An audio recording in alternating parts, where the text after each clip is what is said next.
Assalamualaikum warahmatullahi wabarakatuh.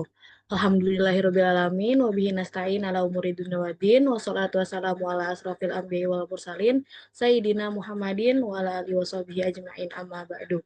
Yang terhormat Ibu Dr. Sarina Rulita MSI selaku dosen pengampu mata kuliah Psikologi Islam dan teman-teman sekalian yang berbahagia. Langsung saja, kami dari kelompok 9 akan menyampaikan presentasi kami tentang kesehatan mental dalam psikologi Islam. Boleh di next?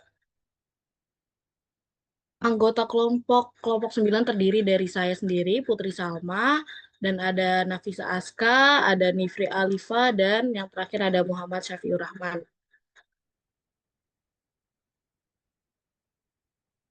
Pembahasan materi pada presentasi kali ini, yang pertama itu ada pengertian kesehatan mental dalam Islam, yang kedua ada faktor-faktor yang mempengaruhi kesehatan mental, yang ketiga ada cara menjaga kesehatan mental dalam Islam, yang keempat ada gangguan kesehatan mental menurut Islam, dan yang terakhir ada penyembuhan gangguan kesehatan mental itu sendiri.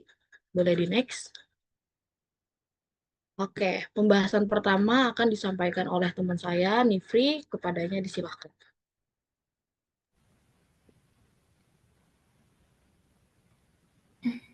Oke, yang pertama di sini saya akan menjelaskan apa yang dimaksud dengan kesehatan mental dalam Islam. Nah, secara umum, kesehatan mental dalam Islam ini dapat didefinisikan sebagai keadaan jiwa yang tenang, stabil, dan seimbang secara emosional, spiritual, serta sosial yang memungkinkan seseorang berpikir dan bertindak sesuai dengan tuntunan syariat Islam. Kesehatan mental dalam Islam ini adalah kondisi di mana individu memiliki keseimbangan dan keserasian antara aspek emosional, psikologis, sosial, dan spiritual, sehingga mampu menyesuaikan diri dengan dirinya sendiri, dengan lingkungannya, serta menghadapi berbagai masalah kehidupan dengan baik. Nah, uh, uh, ada beberapa landasan kesehatan mental dalam Islam. Salah satunya di dalam Al-Quran, dalam Quran Surat Ar-Ra'du ayat 28 yang berbunyi, A'udzubillahiminasyaitonirrajim, Bismillahirrahmanirrahim, Alladzina amanu wa tatma'innu qulubuhum bidzikrillah, ala bidzikrillahi tatma'innu tatma'inul qulub, yang artinya orang-orang yang beriman dan hati mereka menjadi tentram dengan mengingat Allah. Ingatlah, hanya dengan mengingat Allah hati menjadi tentram. Nah, ayat ini itu menunjukkan pentingnya zikir dan koneksi spiritual dalam menenangkan jiwa. Dalam hadis Nabi Muhammad SAW juga membahas tentang kesehatan mental dalam agama Islam. Hadisnya yaitu berbunyi, tidaklah seseorang mukmin tertimpa kelelahan, penyakit, kekhawatiran, kesedihan, kesedihan, gangguan, bahkan duri yang menusuknya, kecuali Allah akan menghapus dosa-dosa karenanya. Nah, di dalam hadis ini, Rasulullah SAW mengajarkan bahwa ujian jiwa bisa menjadi sarana pembersihan diri dan penguatan iman.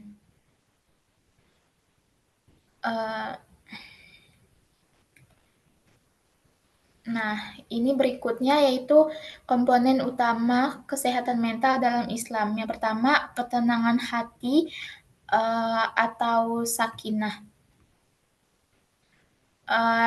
Ketenangan hati ini didapatkan melalui ketika kita dekat kepada Allah, ketika kita zikir, sholat, dan tawakal. Yang kedua yaitu pengendalian nafsu atau jiwa. Nah, di sini itu kita bisa melatih diri agar tidak dikuasai oleh hawa nafsu dan bisikan-bisikan syaitan. Yang ketiga yaitu keseimbangan antara akal dan emosi. Menggunakan akal untuk berpikir sehat dan mengambil keputusan bijak tanpa dikendalikan oleh emosi negatif seperti marah, iri, atau takut berlebihan. Yang keempat yaitu tawakal dan keikhlasan. Maksud dari tawakal yaitu menerima segala takdir Allah dengan sabar, dengan ikhlas, dan berusaha dengan sebaik mungkin. Nah, ada beberapa pandangan ulama mengenai kesehatan mental dalam Islam. Salah satunya itu ada Imam Al-Ghazali. Misalnya menegaskan bahwa kesehatan mental adalah keserasian antara fungsi-fungsi mental yang ditandai dengan penyesuaian diri dan lingkungan, kekokohan akidah, terbebas dari penyakit hati, berkembangnya akhlak yang mulia, serta tercapainya kebahagiaan. Nah, jadi intinya kesehatan menurut Islam ini adalah kondisi jiwa yang seimbang, yang tenang, yang selaras dengan ajaran agama Islam, yang tercermin dalam hubungan baik dengan Allah atau habluminallah dan hubungan baik sesama manusia yaitu hablum minannas serta hubungan baik dengan diri sendiri. Nah, dalam Islam ini kesehatan mental bukan hanya tentang tidak adanya gangguan jiwa, tetapi juga mencakup ketenangan batin atau tumaninah, kesabaran, syukur, dan ketawakalan kepada Allah. Selanjutnya akan disampaikan oleh Putri Salma. Yang selanjutnya itu ada faktor-faktor yang mempengaruhi kesehatan mental. Terdiri dari dua faktor, yaitu ada faktor internal dan faktor eksternal. Yang pertama itu faktor internal. Faktor internal dibagi menjadi dua lagi, yaitu ada biologis dan psikologis. Yang pertama biologis. Biologis ini merupakan salah satu penyebab utama gangguan kesehatan mental. Faktor ini itu mencakup genetik atau keturunan, struktur otak, serta keseimbangan zat kimia atau hormon yang ada dalam tubuh. Misalnya, seseorang yang tidak memiliki keseimbangan hormon. Nah, dalam konteks Islam, kesehatan tubuh itu sangat berpengaruh terhadap kesehatan jiwa. Islam juga mengajarkan bahwa tubuh merupakan amanah dari Allah yang harus dijaga. Jika tubuh kita mengalami gangguan, maka jiwa pun juga bisa ikut terganggu. Nah, oleh karena itu menjaga kesehatan fisik melalui pola makan, hidup sehat, tidur yang cukup, dan gaya hidup yang seimbang itu merupakan bagian dari menjaga kesehatan mental juga. Rasulullah pun juga menganjurkan umatnya untuk tidak berlebihan dalam beraktivitas dan menjaga keseimbangan antara tubuh dan ruh. Yang selanjutnya itu ada faktor psikologis.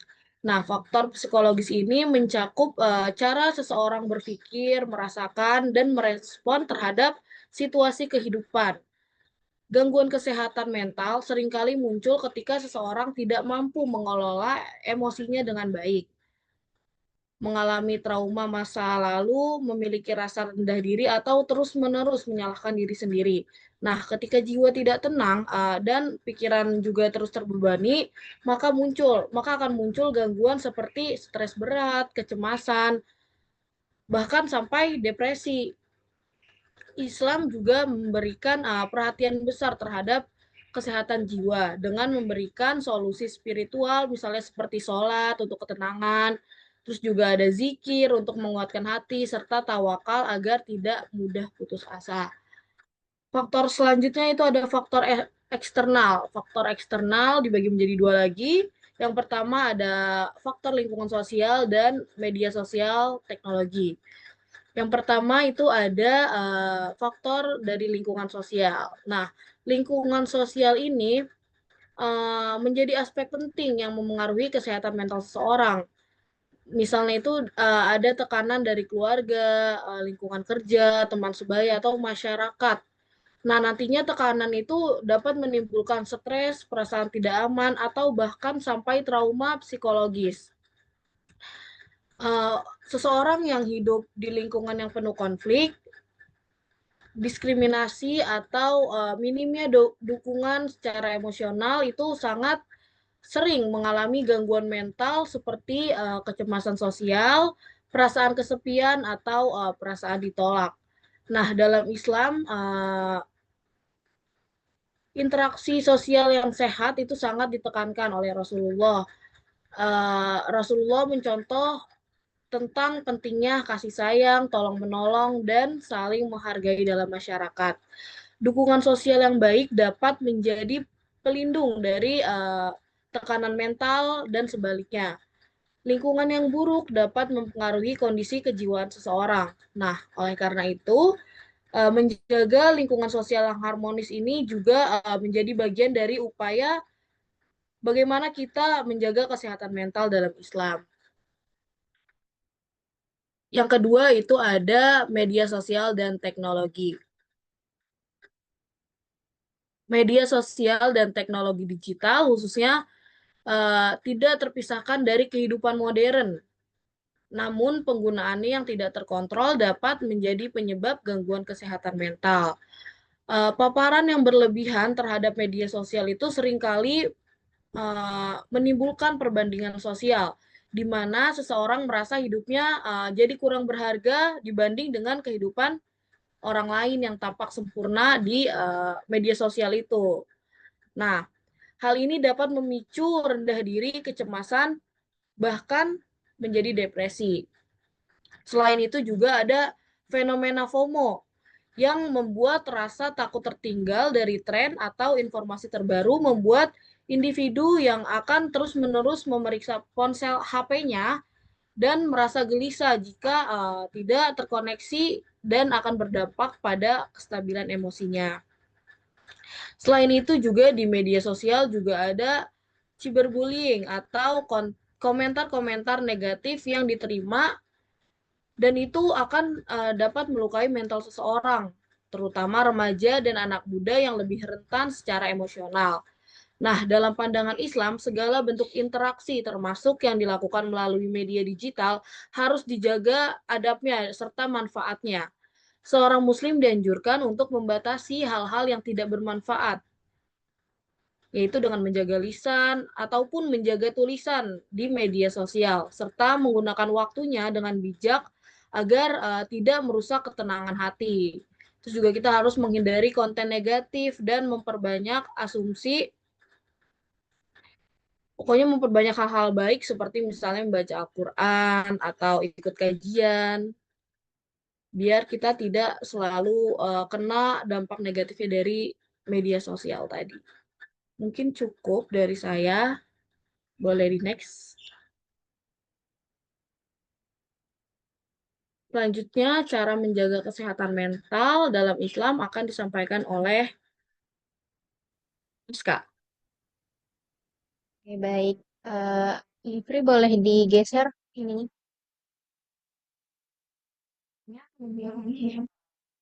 Enggak, maksudnya gambar kitanya ke kiri. Bisa nggak? Udah ada kok, Ska. Enggak, maksudnya ininya loh. Layar muka kitanya digeser ke kiri soalnya kurang kelihatan yang tulisan di PPT-nya. Maksudnya kayaknya itu deh pengaturan di kamunya deh, tata letak kamunya kali Itu ya. ini Kak, kamera lu Kiri. digeser lagi. Oke, oke. Maaf, maaf. Boleh di slide. Oke, di sini ada eh, cara menjaga kesehatan mental dalam Islam ya. Kita semua tahu gitu ya bahwa tantangan hidup di era modern ini khususnya di lingkungan kampus itu nggak mudah, di mana mahasiswa itu sering ngerasa tugas itu menumpuk, terus ada juga dari tekanan akademik, terus relasi sosial yang cukup kompleks, ditambah eh, semakin dewasa tuh kita dibuat kebingungan gitu dengan arah hidup yang seringkali ngebuat kita merasa lelah secara mental. Nah, namun Islam sebagai agama yang menyeluruh ini tidak hanya mengatur ibadah, tapi juga memberikan panduan konkret dalam menjaga jiwa, hati, dan akal supaya tetap seimbang. Nah, inilah yang menjadi fokus dalam psikologi Islam. Psikologi Islam ini tidak hanya memandang manusia dari aspek fisik dan psikis, tapi juga dari aspek spiritual. Dengan demikian, menjaga kesehatan mental ini bukan hanya soal menghindari stres, tapi juga menyelaraskan diri dengan fitrah, lalu mendekatkan diri kepada Allah, dan juga menjadi insan yang bermanfaat di bumi. Di sini ada beberapa cara menjaga kesehatan mental dalam Islam. Yang pertama itu meningkatkan iman dan ketakwaan kepada Allah. Iman dan takwa itu merupakan fondasi utama ya dalam Islam. Nah, orang yang memiliki hubungan kuat dengan Allah itu cenderung lebih stabil secara emosional dan juga mental karena selalu merasa diawasi dan ditolong oleh Allah. Eh, Misalnya ada seorang mahasiswa gitu yang sedang merasa stres karena jadwal kuliah dan juga tugas yang menumpuk. Lalu mahasiswa ini mulai membiasakan sholat tahajud dan juga membaca Al-Quran setiap pagi sebelum memulai aktivitas. Nah, hasilnya ini ia tuh merasa lebih tenang dan juga bisa fokus untuk mengerjakan tugas dengan lebih baik. Maka dapat disimpulkan bahwa ketika kita sedang berada di titik terpuruk gitu, maka dengan kita mendekatkan diri kepada Allah, maka itu akan menimbulkan rasa tenang dan melepaskan kecemasan yang ada di diri kita. Lalu yang kedua itu ada muhasabah atau introspeksi diri. Muhasabah ini berarti evaluasi diri secara rutin dengan mengingat dosa, lalu memperbaiki kesalahan, dan juga meningkatkan diri. Nah, ini dapat membantu seseorang untuk mengenali sumber stres atau gangguan batin dan memperbaikinya secara sadar. Nah, misalnya eh, seorang mahasiswa ini kecewa gitu karena nilainya rendah. Dia menyalahkan dosen, namun setelah dia muhasabah diri, setelah dia introspeksi diri, dia menyadari gitu eh, bahwa akibat dari nilainya yang rendah itu adalah karena ia sering menunda tugasnya, terus dia juga jarang belajar. Maka dengan setelah dia menyadari hal itu, ia mulai membuat jadwal belajar yang baru, yang lebih konsisten, dan ini juga mengurangi penggunaan media sosial. Lalu yang ketiga itu ada mengembangkan potensi diri. Setiap manusia memiliki potensi atau yang disebut fitrah gitu. Karena potensi itu pasti diberikan gitu sama Allah karena itu merupakan fitrah. Nah, dengan menyadari potensi diri ini, lalu kita mengembangkannya, itu dapat membantu individu untuk lebih merasa bermakna gitu, lebih percaya diri, dan juga dapat terhindar dari perasaan rendah diri yang dapat mengganggu mental. Contohnya kayak misalkan kita punya potensi diri gitu, terus kita kembangin potensinya, eh, misal sewaktu-waktu ada teman kita gitu yang gimana dia tuh berpotensi dan apa ya punya prestasi lah gitu istilahnya. Dan dengan kita memiliki potensi diri, itu dapat meminimalisir rasa insecure kita gitu. Kita jadi lebih percaya diri karena ya udah kita ngerasa masing-masing orang yang punya potensinya masing-masing gitu. Terus juga eh, ya gitu pokoknya. Terus yang selanjutnya next slide.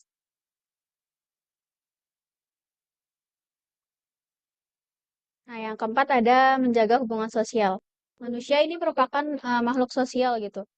Hubungan buruk dengan orang lain ini bisa menimbulkan stres dan juga kecemasan. Islam menganjurkan adab berinteraksi yang baik agar terhindar dari konflik batin. Ya, sebagai contoh, apa ya, kalau makhluk sosial ini biasanya individu yang nggak bisa hidup seorang diri, yang pastinya dia tuh di lingkungan yang baru membutuhkan seseorang gitu yang bisa ada di sisi dirinya gitu. Jadi kayak dengan ia menjaga hubungan baik dengan makhluk lainnya, itu ya dapat membantu ia lebih merasa ditemani gitu, nggak merasa sendiri, dan itu juga bisa buat seorang terhindar dari apa ya gangguan mental atau kecemasan. Lalu ada terapi spiritual Islam. Nah, di sini psikologi Islam ini menawarkan bentuk terapi batin itu seperti zikir, sholat malam, dan juga tadabur Al-Quran yang terbukti secara ilmiah bisa menurunkan kecemasan dan meningkatkan ketenangan jiwa. Nah, dengan biasanya ya di saat kita lagi ngerasa terpuruk, lagi ngerasa sedih, eh, kalau dalam Islam ini umat Islam tuh punya cara yaitu bisa dengan mendekatkan diri kepada Allah dengan kita ibadah tahajud, terus bisa juga dengan zikir dan itu dapat membantu mengatasi kecemasan. Oke. Lalu yang terakhir ada hidup bersosial dan juga beretika. Nah, di sini berbuat baik kepada sesama itu bukan hanya mendatangkan pahala, tapi juga membuat diri merasa lebih bahagia dan dibutuhkan, sehingga kesehatan mental itu dapat terjaga. Contohnya, mahasiswa yang aktif di organisasi dakwah gitu. Ini ikut program bakti sosial di desa atau yang biasa disebut pengabdian masyarakat lah ya. Di sana ia merasa ketenangan gitu, ketenangan batin karena merasa hidupnya tuh berguna, bermanfaat untuk masyarakat sekitar. Nah, ia juga menjadi lebih bersyukur setelah melihat kondisi masyarakat yang jauh dari fasilitas gitu misalnya.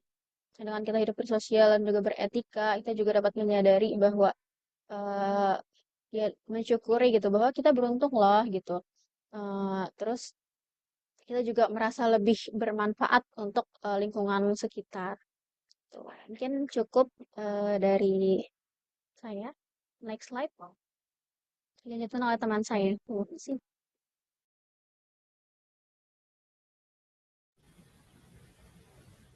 Oke, selanjutnya di sini yaitu ada gangguan kesehatan mental menurut Islam. Dalam pandangan Islam, gangguan kesehatan mental ini didefinisikan sebagai kondisi yang mengganggu keseimbangan jiwa atau nafs, akal, hati atau qalb, dan ruh seseorang yang dapat menghalangi mereka dari menjalani kehidupan yang sesuai dengan ajaran Islam. Nah, di sini ada beberapa jenis gangguan kesehatan mental yang dikenal dalam perspektif Islam. Yang pertama yaitu ada waswas atau waswasah. Waswas ini adalah gangguan pikiran atau obsesi berlebihan. Was-was ini itu dorongan atau bisikan terus-menerus dari setan yang membuat seseorang menjadi ragu, menjadi cemas atau obsesif terhadap sesuatu, terutama dalam ibadah. Misalnya ragu apakah wudhu yang dia lakukan ini sah atau belum. Gitu. Was-was ini ada dalam Al-Quran, yaitu dalam surat An-Nas ayat 4-5, yang artinya dari kejahatan bisikan setan yang bersembunyi yang membisikkan ke dalam dada manusia. Nah, yang kedua yaitu ada depresi atau huzn.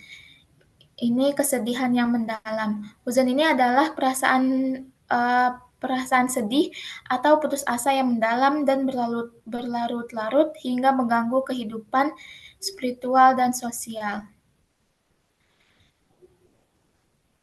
Contoh dari huzn ini, misalkan seorang ibu yang terus-menerus menangis dan tidak bisa bangkit setelah kehilangan anaknya hingga enggan makan, enggan berbicara dengan yang lain, enggan melanjutkan hidupnya gitu. Karena kita tahu segala makhluk yang ada di dunia ini yaitu milik Allah, maka ketika kita kehilangan seseorang, kehilangan orang-orang yang kita sayang, maka sebaiknya janganlah terlalu bersedih, berlarut-larut dalam kesedihan itu. Atau seorang mahasiswa gitu yang ujiannya gagal dan dia merasa hidupnya nggak berguna lagi gitu. Nah, itu salah satu contoh dari gangguan mental menurut Islam. Nah, yang ketiga yaitu ada kecemasan atau kolok, gelisah, dan takut berlebihan. Ketakutan dan kekhawatiran terhadap masa depan ini tidak menentu atau terhadap hal-hal yang belum terjadi. Padahal Islam mengajarkan tawakal dan husnuzon atau berprasangka baik kepada Allah sebagai penawar kecemasan. Nah, contohnya yaitu kita terlalu takut dengan segala hal padahal hal itu belum terjadi. Misalkan kita mau keluar rumah gitu, tapi kita takut nanti ada kenapa-napa di jalan, takut terjadi kecelakaan, takut ini, takut itu gitu. Padahal itu belum tentu terjadi. Maka dari itu kita tetaplah tawakal dan selalu berlindung kepada Allah gitu. Contoh lainnya itu selalu gelisah jika tidak mendapatkan balasan pesan, berpikir orang lain marah atau membenci dirinya. Padahal kan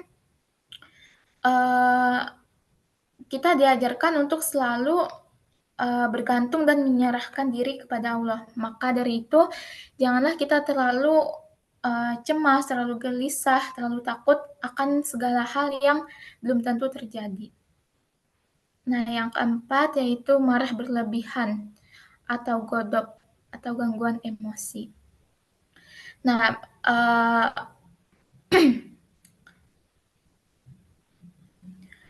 marah berlebihan ini misalkan yang kayak tidak terkendali, jadi bisa menjerumuskan pada tindakan buruk dan gangguan jiwa. Dalam hadis Bukhari juga disebutkan jangan marah. Rasulullah mengulangi nasihat ini beberapa kali kepada seseorang yang meminta nasihat.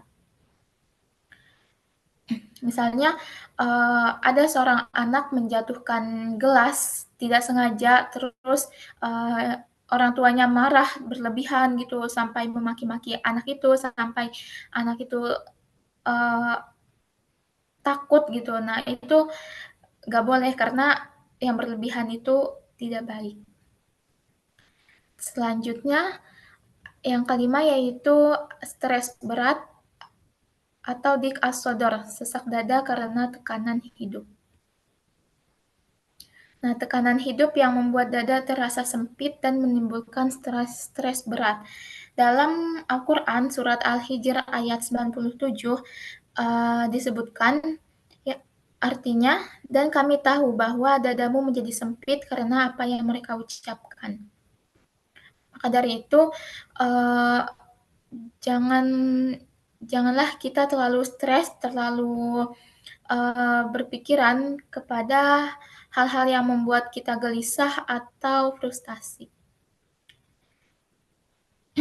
Contohnya yaitu sang ayah yang nggak bisa tidur karena tekanan utang yang menumpuk, atau seseorang yang merasa semua orang menuntut dirinya hingga merasa sesak dan ingin melarikan diri.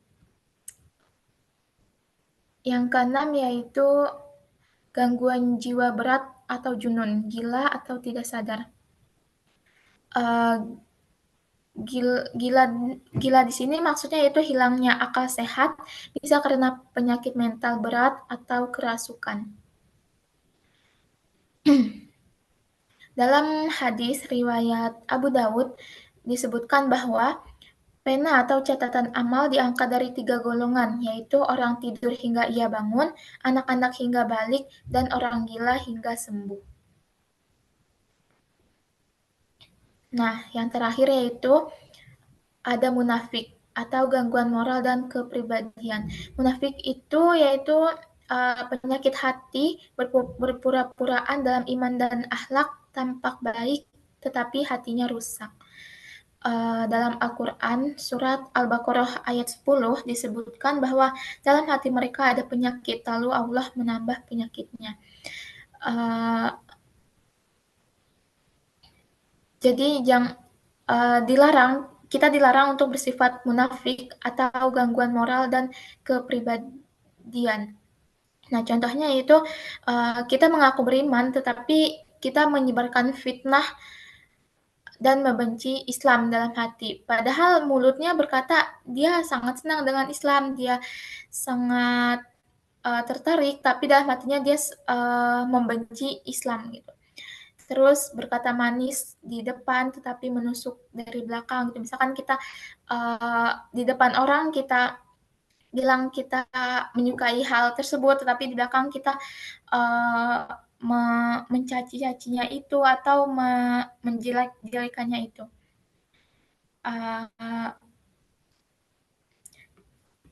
Dalam contoh juga disebutkan dalam hadis riwayat Bukhari dan Muslim yang artinya tanda orang munafik itu ada 3, yaitu jika berbicara ia berdusta, jika dia berjanji dia mengingkari, dan jika dipercaya dia berkhianat. Cukup sekian gangguan kesehatan mental menurut Islam.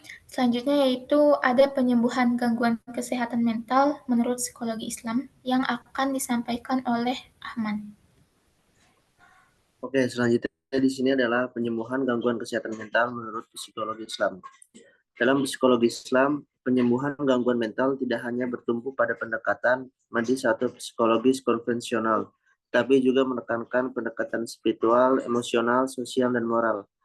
Tujuannya adalah mengembalikan keseimbangan jiwa, menenangkan hati, memperkuat akal, serta menyucikan rohaniah. Dan di sini ada beberapa prinsip-prinsip penyembuhan menurut psikologi Islam. Yang pertama yaitu adalah taubat dan tazkiyatun nafs. Banyak gangguan mental muncul dari perasaan bersalah, dosa, dan penyakit hati seperti iri, dendam, dan hasad.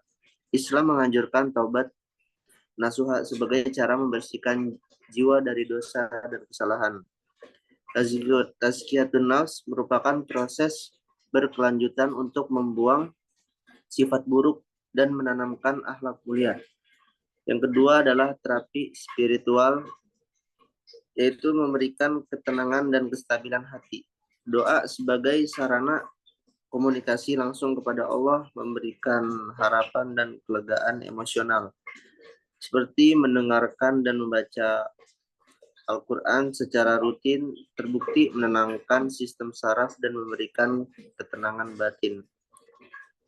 Yang ketiga adalah ibadah sebagai terapi. Salah satunya adalah sholat, adalah waktu jeda psikologis dan refleksi spiritual yang efektif dalam mengurangi stres. Dan ada juga puasa, yaitu untuk melatih kontrol diri, seperti nafsu, membantu manajemen emosi, dan meningkatkan empati sosial. Dan seperti sholat malam, qiyamul lail, sangat dianjurkan dalam psikologi Islam untuk ketenangan dan keteguhan jiwa. Dan disebutkan juga dari hadis riwayat Tirmizi, Rasulullah SAW bersabda, "Wahai manusia, sebarkan salam, berilah makan, sambunglah silaturahmi, dan sholatlah di malam hari ketika orang lain tidur. Niscaya kalian masuk surga dengan sejahtera." Yang keempat adalah muraqabah dan tawakal.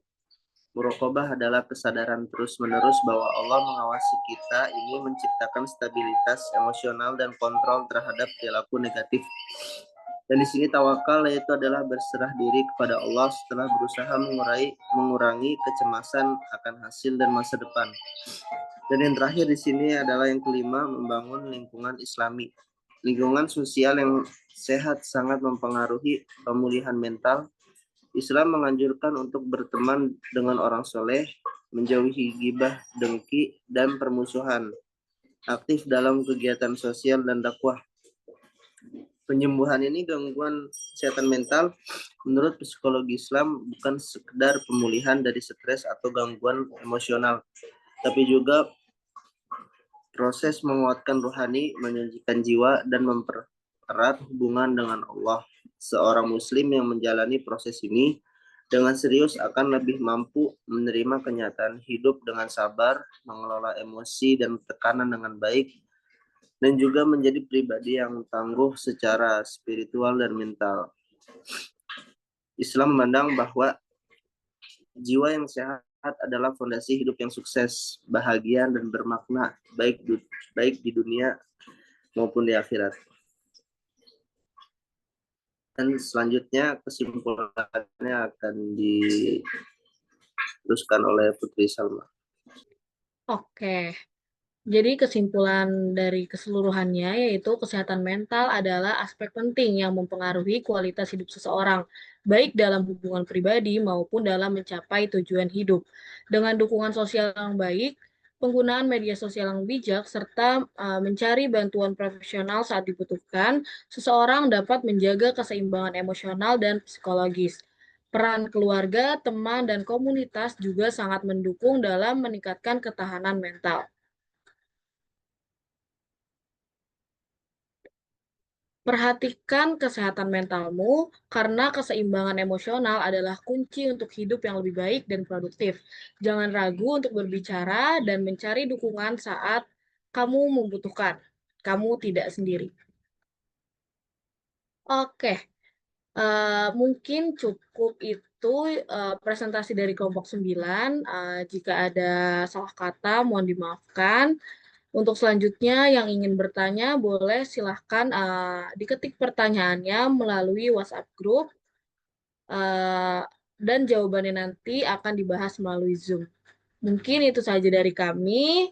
Sekian. Wassalamualaikum warahmatullahi wabarakatuh.